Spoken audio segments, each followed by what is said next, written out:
Samantha Guerrero, a fashion YouTuber, is brand new to the YouTube scene. And at only 20 years old, she started her YouTube channel July of 2020, and now 7 months later has over 100,000 subscribers. How did Samantha distinguish herself and blow up in such a competitive niche? Well, she reveals everything in this interview. If you're new here, my name is Erika Vieira, and on this channel, we pull back the curtain to reveal what it really takes to be successful on YouTube. If that sounds like something you'd be interested in, then hit that subscribe button and the notification bell, and give this video a like, which will help spread this video to more people. Enjoy. Mwah. And say, okay, what am I passionate about right now? What is bringing me joy? What parts of the content that I'm creating is working for me and my viewers? Hello, Samantha. Welcome to the podcast. Hi, Erika. Thank you for having me. I'm so excited to interview you. You know, I get a lot of requests from people to find and interview people that are relatively new to YouTube, but they're seeing a lot of success. Because I always say there's still room for people on YouTube. People are still succeeding every day, and you're a prime example of that. So why don't you share with everybody when you got started and why you started a YouTube channel in the first place? Yeah, so I guess YouTube, well, I guess this all kind of started with my blog. So my blog, I launched that. It was in February, towards the end of February, and it was really right as the pandemic was really just kind of getting serious. I did a couple months of that. I kind of started posting a little bit on Instagram. Everything was just kind of very steady. Nothing was growing too crazy. And then as we got into kind of lockdown, at that point, I was like, you know what? Let's just get into YouTube. Let's see what this world is. And so in July, I think it was the beginning of July, I actually published my first video. And that was really exciting. It was something that was honestly totally out of my comfort zone. But for me, you know, being in Canada, it was really interesting because I know I, dressed a certain way. I loved a certain style. And it's a style that I think you see a lot, I would say, in Europe. It's almost like a very European style. And it was something that I just didn't see in Canada, especially being in Toronto. I think we are very casual here. Okay, we love our jeans. We love our leggings. And I just, I was like, man, like I love just dressing up, not crazy, but just dressing up a little bit more. And I always felt like there was just something missing when it came to creators in Canada. And I just kind of got to the point where I was like, you know what, I'm going to share what I like and see if Canadian viewers will resonate. Maybe they won't. Maybe it'll be other people from outside of Canada. But at that point, I was like, I'm just going to share what I like and what I'm passionate about. And that's kind of what kind of kickstarted my whole journey with the blog and Instagram and then, of course, YouTube. When you started your channel, what did you do to prepare for that first video? Yeah, it's funny. That's actually the number one question I get coming in from everywhere, from YouTube, from Instagram. And to be honest, it's not as much as people, I think, like to think. But I think I bought maybe a couple pieces. My first video was actually a Zara, or it might have been a collective haul. So it was a bunch of brands all kind of put together. And so I bought a couple pieces for that video, but most of them were pieces I already had in my wardrobe. And then I borrowed a tripod from my dad. We did buy a rolling rack because I remember turning to my mom and saying, okay, like we need to make my room look like, some sort of fashion related scene. So we bought, I think the rolling rack must have been $20 from Amazon, like the cheapest rolling rack you could possibly buy. And I just used my phone to record that video. I remember having to switch over to my mom's phone because I ran out of storage. And so that was the video. And then I think I ended up editing it on my laptop with iMovie, which is free. And that was my first video. I remember doing a lot of research, how long should the video be? What's good titles? Thumbnails. I think we spent probably over an hour taking the photo for that thumbnail. And there was so much, thought that went into that thumbnail. But yeah, that was pretty much it. I kind of just made use of what I had around me. And because I didn't have a ton of income, I wasn't working because I was just, laid off because of the lockdown. So we were just really getting our kind of bonuses from the government. So yeah, that was pretty much how that first video went. So from the time that you made the decision to start your YouTube channel to the day that you uploaded, what did you do to I guess, set up for that first video? Yeah, so I honestly kind of learned as I went. So with graphic design, all throughout high school, I kind of played around with Canva. That's what I used for all my thumbnails. So I was already familiar with Canva. With editing, I was actually, when I came to editing, I would actually sit and I went to edit and I would have a YouTube video on the side and I would just be learning as I went. I would search up, like if I needed to learn how to, I don't know, insert a title, I would actually type into YouTube how to insert title into iMovie or on iMovie.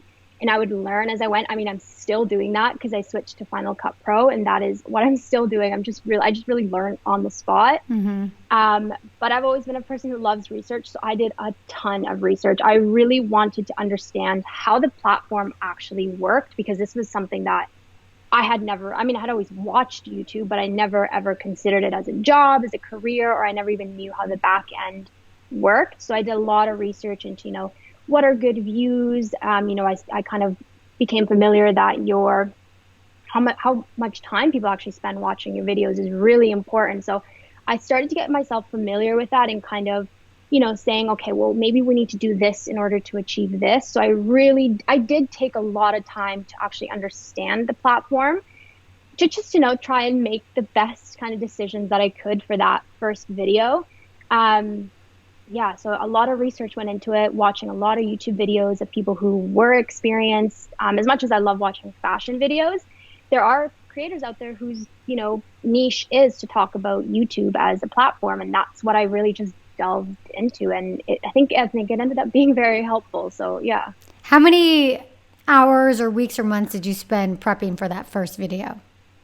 I would say no more than a month, but I did spend quite a bit of time each day just doing that research. And I know my mom on her end, she was like, she would do her own research and say, Sammy, like, did you see this? Have you heard this? Here's an article, and she would flip it to me and I would read it. And so I would say probably it was about a month where I just did a lot of heavy research, and then I just went in and just said, you know what, it's now or never. Yeah. And I went in for it. So when planning your YouTube channel, did you already know from the beginning that it was going to be based on and around fashion? Absolutely, yeah. I think fashion has always been a passion of mine from very, very little. And it just felt right. I never even considered doing anything else. I knew at one point I wanted to get into vlogs because, I think humans love more than just one thing. And I'm the same way. I love beauty. I love health. I love fitness.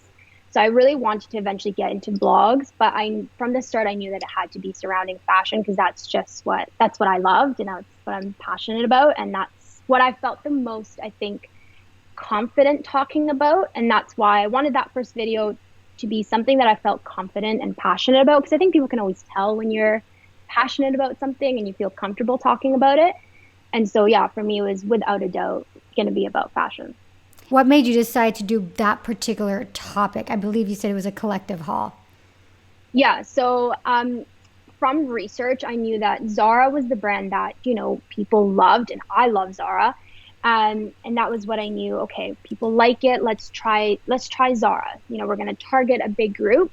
But I didn't have, that many pieces from Zara because not everyone has 20 pieces from one brand. We have more than one brand. And that's when that collective idea came in because I had pieces from multiple brands that I loved. And so I said, okay, let's do Zara. I think in that video, I talked a few pieces about Aritzia and, called Gaia. And that's what we kind of did. It's just, okay, these are the pieces that I'm loving right now. So let's do that. And that's where that collective idea came in. You uploaded your first video back in July. What happened after that? So I actually have it here. So pretty much I started posting pretty consistently. That's something that I noticed right away as I said, okay, the more consistently you post, and now I've figured this out now, but YouTube really seems to like when people post consistently. And I really enjoyed that first experience of that video. So when I published that first video, I posted super, super consistently. I think I was doing 2 videos a week right off the bat on the same days. And I stuck to that quite consistently for quite some time. And I would say by October, I was at beyond, I think, where were we? July, August, September. By September, I had hit 10K, which is crazy. I was at that point, I was loving the process. Every part of the process, I fell in love with it. I fell in love with the editing. I fell in love with the actual shopping for the pieces, because that's a big part of the job that I think people don't see. I loved actually sitting in front of the camera. I really fell in love with the whole experience. And I think it took me a while to realize how quick it was actually growing, because one of the things I didn't actually research was how fast a person should be growing on YouTube. And I think part of that was because there really isn't an answer of what a good growth is. When you actually type that into Google, it doesn't really give you a direct answer. Like, in your first month, you should be at this number. In your second month, it should be in this number. So once I did that research and no answer came up, I said, okay, that's fine. Let's just do it and we'll see how it goes. And after a while, I was like, okay, I just need to work harder. Like, we need to grow faster. Like, I was really focused on just putting my everything into it. And after a while, I remember my family sitting down with me saying, Sammy, your growth is it's not normal. Like, yeah. And I was like, well, what do you mean it's not normal? Like Instagram, people grow way faster, And they're like, no, like it can take months to even reach 1,000. And I think it was at that point where we had that conversation where I was like, hold up, something is moving very fast that I wasn't expecting.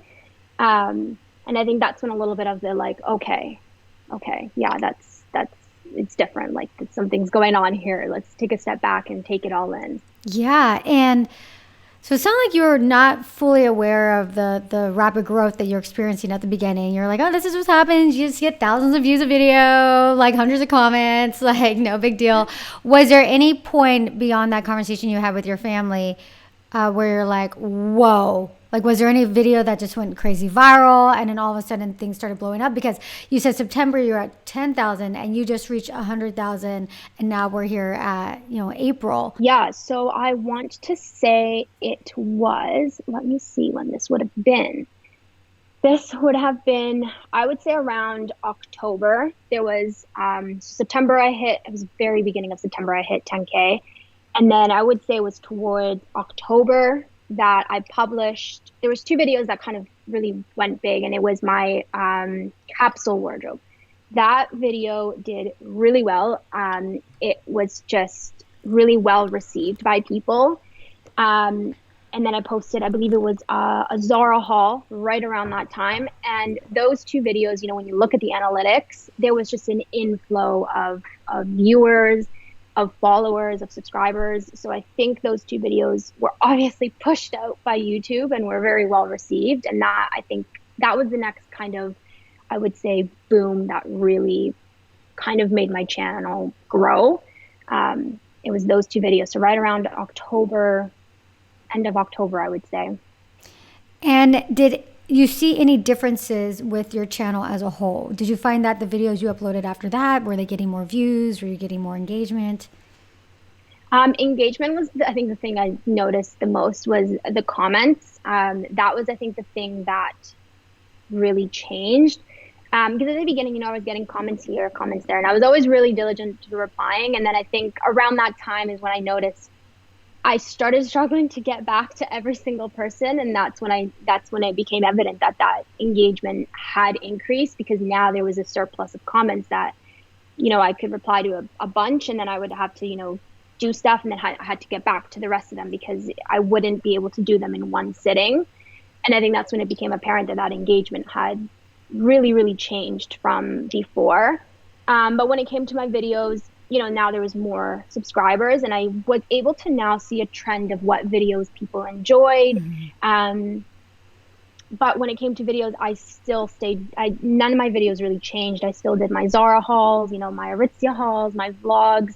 I think at that point I kind of realized what was working for me and what my viewers were enjoying, and I just kind of stayed true. But views and engagement definitely increased right after those 2 videos, I would say. What would you say did you learn through that was really working? And were there any things that just were not working that you said goodbye to and stopped doing?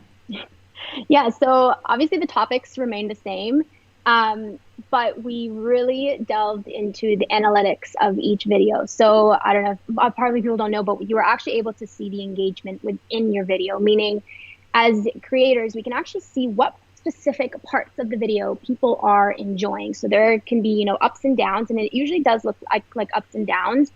And we started looking at my hauls because my hauls is something that people love. And so we're like, okay, so let's really understand what it is that people love about these hauls. And we noticed that people didn't love my talking so much, but they really loved the styling parts.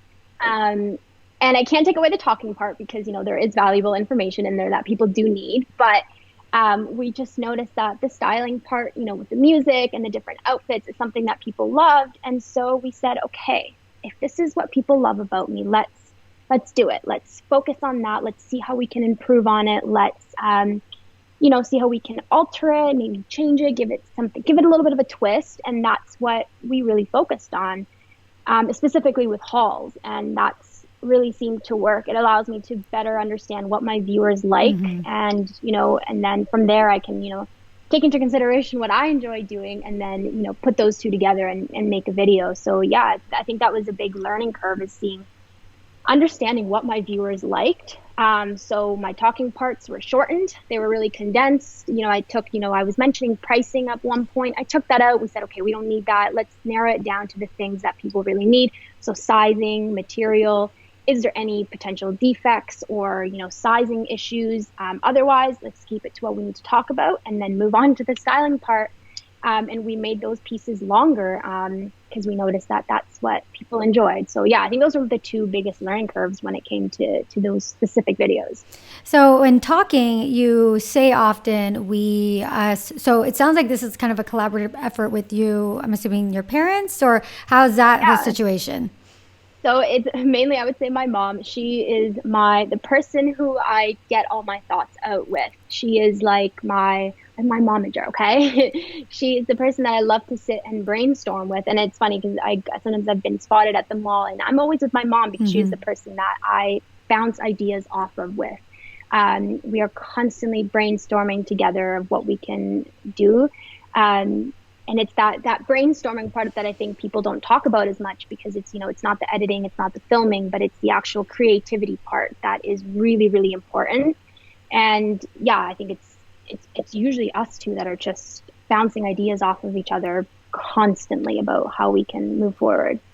And so for those of you listening or watching who maybe aren't familiar with Samantha, she's very young. You're 20 years old. So I think that's super cool that you have such a great relationship with your mom and she's kind of your momager here. Does she do any of the actual work for you, like helping with editing or filming or any of that? No, she will occasionally come over. So the only time she does help me is if I'm filming hauls. She is the person in the back who is, if I take an outfit off, she is, putting it back on the hanger, making sure that things are organized. She helps me in that sense. But when it comes to filming, editing, all the admin stuff, it's all me in that sense. It's all me in that. So earlier you mentioned how, sometimes figuring out what to buy and, haul for these videos isn't something that gets talked a lot about. How are you able to keep up with this idea of 2 videos a week, new fashion, new hauls to keep your audience happy? Yeah, so at the beginning, I was sort of able to keep up with the pieces that I had and incorporating new ones. After some time, that financially became not attainable to be doing a Zara haul every week. Aritzia is even more expensive. That just became not attainable. Like, that's not realistic. It's not for my bank account. And so at the same time, I was starting to think of how I could become a better person in regards to fashion. So I really sat down with myself and said, okay, well, obviously my viewers really enjoy, Zara, H&M, Aritzia. But I wanted to kind of move towards this idea of buying less, but having those more higher quality pieces. So yes, you're probably going to spend the same amount as 10 pieces at Aritzia, but you might only have 2 items. And in my mind, that felt better for me. And so I think it would have been around January when we kind of were just rethinking everything. I just decided to, and I was very open with my audience, all my followers know this, we decided to kind of do all the hauls still Zara, H&M, and I would pick the items as if I were keeping them, but I return them. I cannot keep those, so my audience knows that those are items that I would buy, and that's to give them inspiration of what I would buy. I do that kind of styling for them, and they love that. But for me, then this is the kind of portion that you see more in my vlogs. I shop at a little bit more expensive brands, but I'm, very thoughtful with those pieces. I don't share them as much because I'm obviously not buying them as often because they're a bit more expensive. But that was a choice that I made, and it was a decision that allowed me to really cater to all of my audience. Whether you can afford a pair of pants that are $300 or whether you can only afford a pair of pants that are $40, I can share with you the pieces that I love, because at the end of the day, I don't think you need to spend thousands of dollars to look good. You can honestly spend very, very little and still look beautiful. And so that was a decision that I was really proud of, that allowed me to really, keep myself happy, keep my audience happy. And I think it was so well received when I kind of spoke to them about that. And it made me really happy to know that they kind of understood that, because another thing that came with engagement was opinions. I started having lots of opinions, some good, some bad. And, I think a lot of people like to put down a little bit Zara and H&M because, yes, there are a lot of ethical, they're not as sustainable. And this is something that I mentioned with my viewers, is sometimes being sustainable when it comes to fashion just isn't attainable for everyone. And I made that very clear. And I think a lot of my viewers resonated with that. And they're like, yes, I feel that. Like, I want to buy, Reformation, but I just can't afford it. And so, I think doing this kind of both worlds just really allows me to keep everyone happy. And it's something that is really working for me. So yeah, that was a really big decision that just was made this year. So at 20 years old, you are doing this YouTube thing kind of full time, but I know you're also going to school. Where do you see yourself with your channel, with your education, in the next 5 years? Yeah, so this is something that, I'm still going through. I'm still very young. I'm still trying to figure out.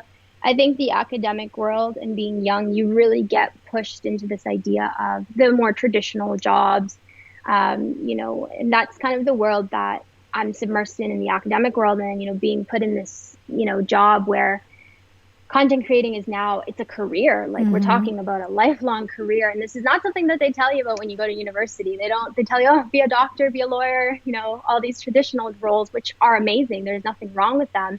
But they forget to tell you that there are other pathways that are still available. So for me, I am still in school, and I'm doing history and art history. Those are my two majors, which I love.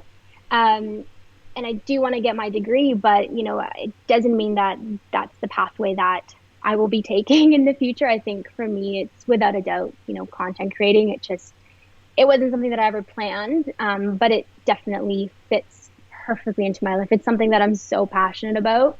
But it's definitely hard. I've had to definitely lighten my course load, and that was a decision that was hard to make because, as a student, you want to be able to go all into your studies. And I mean, that's the approach I've always taken. I've always loved school.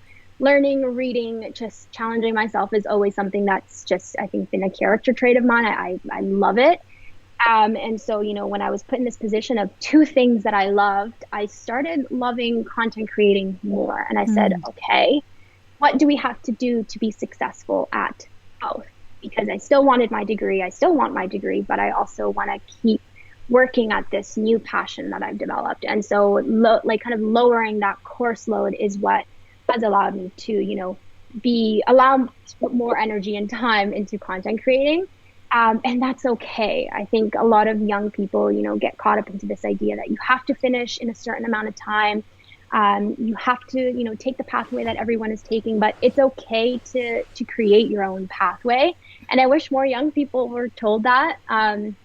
It's okay to explore different passions outside of the classroom and what you're learning in your school. Go volunteer, go try jobs that you'd never think of trying. And I think that's something that along this road I've kind of learned.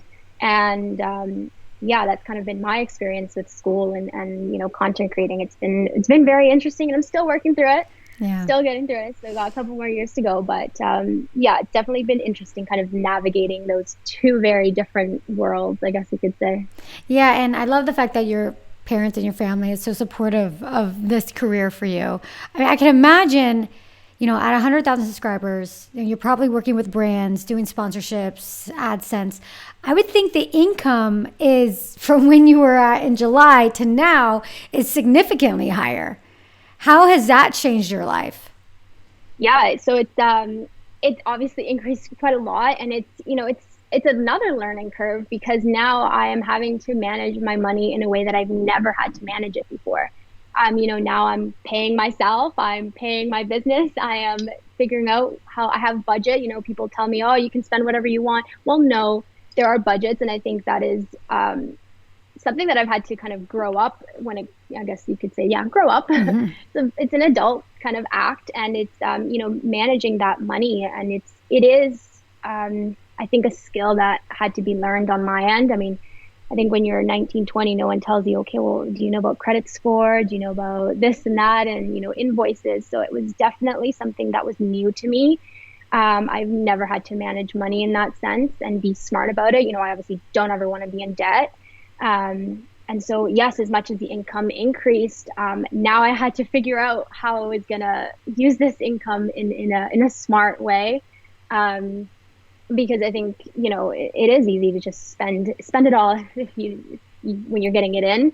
But then it also came with, learning about the business side of money. So taxes, when you get paid in this job, the government doesn't take your taxes off like they do if you were working at a regular job, Mm-hmm. say in retail. So that was, again, another part of it that I had to learn and kind of figure out. And I know Patricia Bright from the UK has an amazing channel, and she talks about all of that. She was someone who I referenced quite a bit to try and kind of immerse myself into that world. So it was quite a big learning curve for me is how to approach this new world of adult life that I had never had to deal with. And it sounds silly, but yeah, it was quite a big learning curve for me. Yeah, for sure. probably made you have to grow up faster and think about these adult things like taxes and bookkeeping and Yeah, all that kind of stuff. I was just spending $5 at Starbucks and it was good before. Yeah. So how much more school do you have left?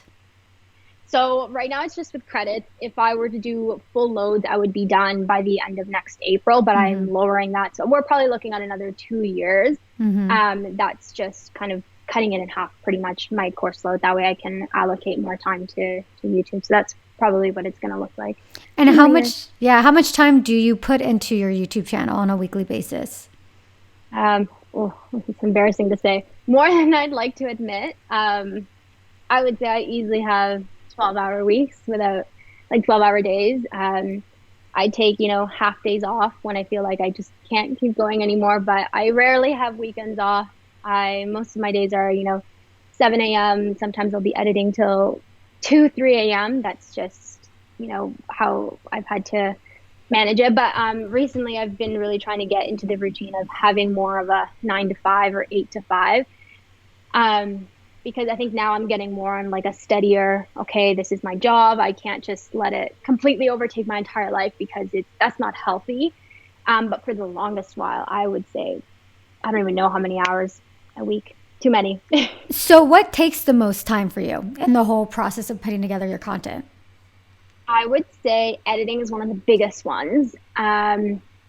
Editing is the one that takes me the absolute longest. So, it's the whole process. It's getting the footage off of the camera. It's getting it onto your laptop.